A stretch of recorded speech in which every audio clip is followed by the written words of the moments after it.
बिहार विधानसभा चुनाव में क्या नीतीश कुमार एनडीए का हिस्सा नहीं रहेंगे? वो नीतीश कुमार जिन्हें सबसे ज्यादा कमजोर बताया जा रहा था, नीतीश कुमार को लेकर यह कहा जा रहा था कि नीतीश कुमार ना तो एनडीए छोड़ सकते हैं और ना ही अपने साथ हो रहा जो शोषण है उस पर बोल सकते हैं। नीतीश कुमार का सिर्फ पद ही नहीं छीना जाएगा, उनकी पार्टी तक तोड़ दी जाएगी, इस तरीके की बात कही जा रही थी। वो नीतीश कुमार अब ना सिर्फ बोले हैं ने कि एक तगड़ा एक्शन ले लिया है। नीतीश कुमार ने इस रमजान में मुसलमान पक्ष को फेवर करने के लिए मुसलमान पक्ष को एक ऐसा गिफ्ट दे दिया है जिससे बीजेपी सबसे ज्यादा तिलमिलाई हुई है। वो बीजेपी जिसने हिंदू मुस्लिम का एजेंडा सेट करने की हर संभव कोशिश की, इस होली में जुम्मा वर्सेस होली बनाने की कोशिश की, कैसे बिहार में भी पूरा होली सांप्रदायिक बनाने की कोशिश की थी, उस नीतीश कुमार ने बीजेपी को आंख दिखाकर ये साफ कर दिया है कि नीतीश कुमार अपनी सेकुलर छवि के साथ ही आगे बढ़ेंगे। वो नीतीश कुमार जिन्हें ये कहा जाता है कि वो किसी जाति धर्म मजहब को देखकर अपना कोई एजेंडा सेट नहीं करते, वो सभी के नेता हैं। उस नीतीश कुमार ने अपनी सेकुलर छवि बचाए रखने के लिए जो फैसला लिया है वो बीजेपी के लिए सबसे ज्यादा बुरा लग सकता है और लग भी रहा होगा। नीतीश कुमार ने ये साफ कह दिया है कि सिर्फ सरकारी नहीं, गैर सरकारी यानी कि गवर्नमेंट नहीं, प्राइवेट एम्प्लॉय तक को भी जो है वो उर्दू सीखनी होगी और उर्दू सीख कर जो है उन्हें आगे काम करना होगा। ऐसा प्रशासनिक और सरकारी आदेश नीतीश कुमार की तरफ से लाया गया है। अब नीतीश कुमार ने जब ये बात कही कि उर्दू सीखनी होगी तो सबसे ज्यादा मजाक सोशल मीडिया पर योगी जी का बनाया जाने लगा, क्योंकि विधानसभा में योगी जी ने कहा था, तब वो अखिलेश को तंज कसकर ये कह रहे थे कि ये लोग जानबूझकर उर्दू सिखाते हैं, अपने बच्चों को विदेश भेजते हैं और इन्हें उर्दू सिखाकर कटमुल्ला और मुल्ला बनाना चाहते हैं। योगी जी ने क्या कहा था वो सुनिए। जो इस सदन में ही नहीं, उत्तर भारत के अंदर और भारत से प्रवासी हुए जितने भी ऐसे लोग हैं जो मॉरिशस में या दुनिया की फिजी में या दुनिया के किसी देश में गए, उनके संकट काल में रामचरितमानस ही तुलसीदास जी का अवधी भाषा में रचा गया रामचरितमानस ही उनका सहारा बना था। और आज जब उसको सम्मान मिल रहा है तो आप उसका विरोध कर रहे हैं। बड़ी विचित्र सी स्थिति है। आप हर अच्छे कार्य का समाज, आज के यही ढोंग है आप लोगों का, यही ढोंग है। हर अच्छे कार्य का आप विरोध करेंगे, हर अच्छे कार्य का आप विरोध करेंगे। हर अच्छा कार्य जो प्रदेश के हित में है, देश के हित में है, आप उसका विरोध करेंगे। और मुझे लगता है इस प्रकार के विरोध की निंदा होनी चाहिए और हम इसका समर्थन करते हैं जो उत्तर प्रदेश की बोलियों का सम्मान मिल रहा है।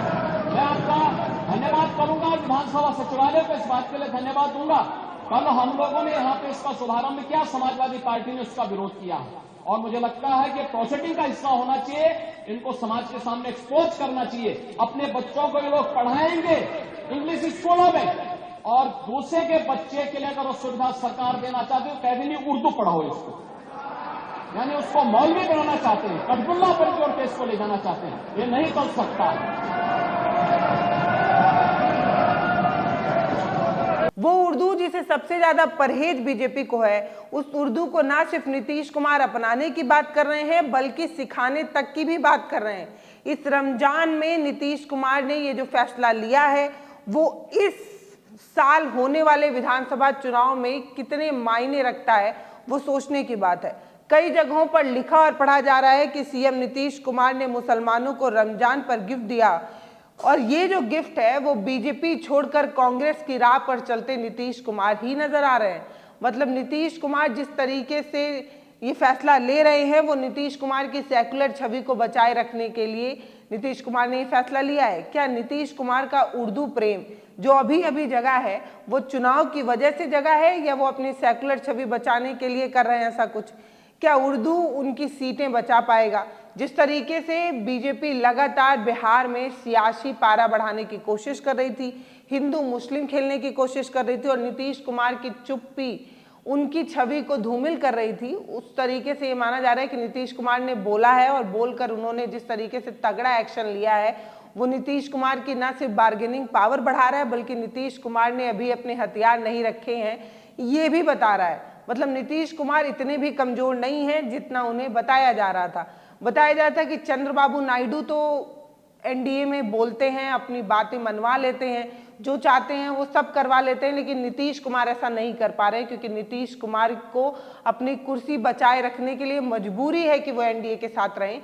इसीलिए नीतीश को बड़े बड़े छोटे छोटे किसी भी नेता का पैर छूते नजर आते हैं। मतलब आप सोचिए कि जो उनके राजनीतिक करियर में उनकी उम्र में भी छोटा है, उस तक का भी पैर जो है वो नीतीश कुमार छू लेते हैं, ताकि उनका पद बचा रहे, मुख्यमंत्री पद बचा रहे। इस तरीके की चीजें कही जाती है। तो नीतीश कुमार क्या सच में इतने कमजोर हैं? जिस तरीके की चीजें कही जा रही थी उस पर एक दांव खेला है नीतीश कुमार ने। तब ये कहा जा रहा है कि 100 सुनार की 1 लुहार की। बीजेपी लगातार, एनडीए के गुट लगातार जो है वो बिहार में हिंदू बनाम मुस्लिम की राजनीति करते रहे, लेकिन नीतीश कुमार ने सिर्फ एक दांव खेला। एक ही दांव में बीजेपी का बना बनाया किला जो है वो ढहा दिया। अब नीतीश कुमार का ये जो एजेंडा है, नीतीश कुमार ने ये जो कहा है, उसके पूरे मायने क्या हैं तो वो जान लीजिए। ये बताया जा रहा है कि सरकारी और गैर सरकारी कर्मचारी को सोमवार से लेकर शुक्रवार तक जो है वो हर दिन 2 घंटे निकालकर उर्दू जो है वो सीखना होगा, और ऐसा 70 दिन तक किया जाएगा। और ये जो कार्यक्रम है वो 8 अप्रैल से शुरू किया जाएगा। मतलब या तो आप अस्पताल के कर्मचारी हों, किसी स्कूल के कर्मचारी हों, सचिवालय के कर्मचारी हों, कहीं के भी कर्मचारी हों, आपको उर्दू सीखना होगा। ऐसा इसलिए क्योंकि बिहार में जो प्रशासनिक भाषाएं हैं उसमें से दूसरी सबसे महत्वपूर्ण भाषा जो है वो उर्दू है।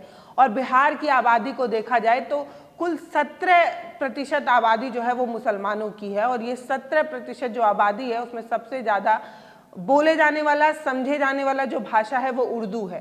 तो ऐसे में वो 17% जो आबादी है उसे टारगेट करते हुए नीतीश कुमार ने ये माना है कि वो पॉपुलेशन जो सिर्फ और सिर्फ उर्दू बोलती और समझती है, उसे मेन स्ट्रीम में लाने के लिए उसको जो है वो उसका सरकारी अगर कर्मचारी उन भाषाओं को समझेंगे तो शायद बिहार के विकास में ज़्यादा जो है वो योगदान हो पाएगा। इसीलिए सभी कर्मचारियों को उर्दू सीखना होगा। हालांकि नीतीश कुमार ने ये जो फैसला लिया है वो प्रशासनिक सुधार के रूप में लिया है, ऐसा उनका कहना है, लेकिन जो समय है, जो टाइमिंग है, उस पर सवाल खड़ा हो रहा है।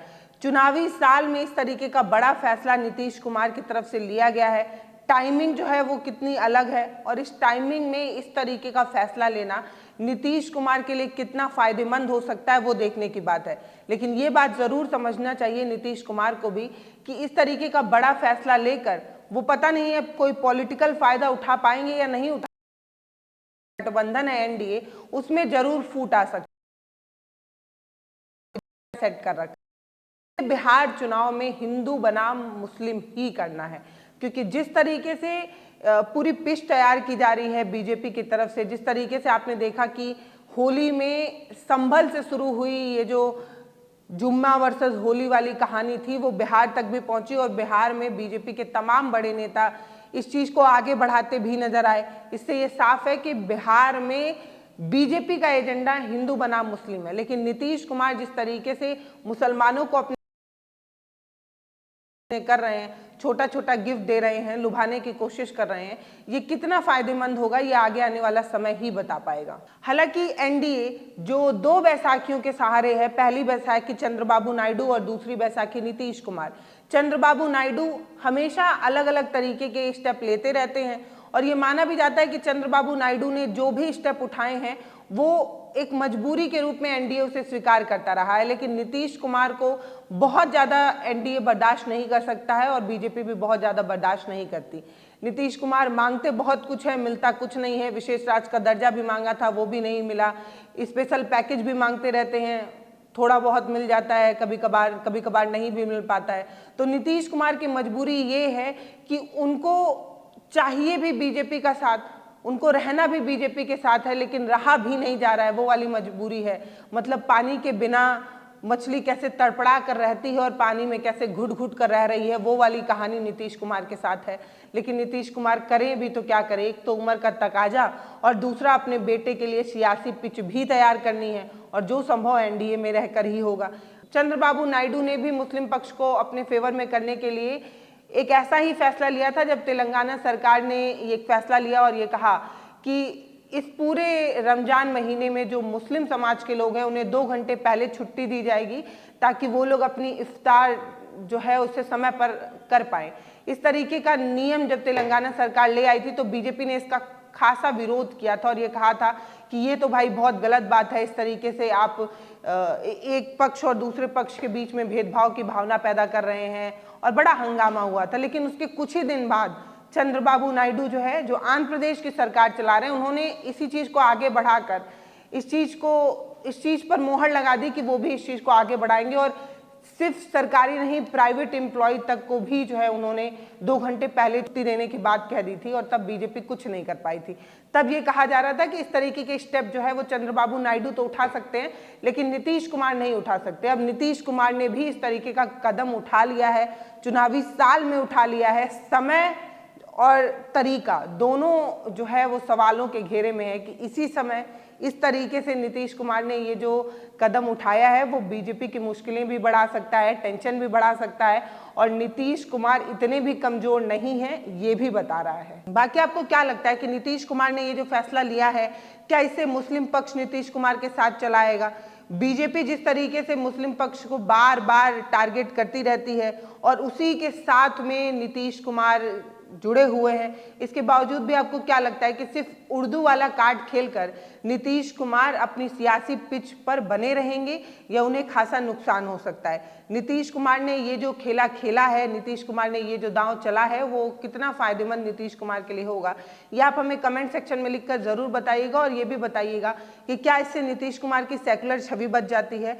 क्या मुस्लिम पक्ष नीतीश कुमार को वोट देगा इस बार बिहार विधानसभा चुनाव में, या वो नीतीश कुमार से कटा कटा नजर आएगा? आपकी जो भी राय हो वो आप हमें कमेंट सेक्शन में लिखकर जरूर बताइएगा। नमस्ते, मैं पल्लवी हूँ, आप भारत एक नई सोच देख रहे हैं। चैनल को सब्सक्राइब जरूर करें, वीडियोस को शेयर कर हमारा मनोबल बढ़ाएं। बहुत धन्यवाद।